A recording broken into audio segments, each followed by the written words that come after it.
ಶುಭ ದಿನ ಸನ್ಮಿತ್ರರಿಗೆ. ಈ ದಿನ ಭಗವದ್ಗೀತೆಯ ಮೊದಲನೇ ಅಧ್ಯಾಯದ 11ನೆಯ ಶ್ಲೋಕವನ್ನು ನೋಡೋಣ.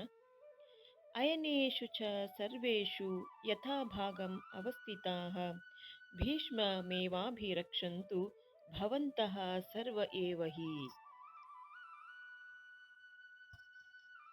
ಅರ್ಥಾತ್ ದುರ್ಯೋಧನ ತನ್ನ ಸೈನಿಕರಿಗೆ ಕೆಲವೊಂದು ಸೂಚನೆಗಳನ್ನು ಕೊಡ್ತಾ ಇದ್ದಾನೆ.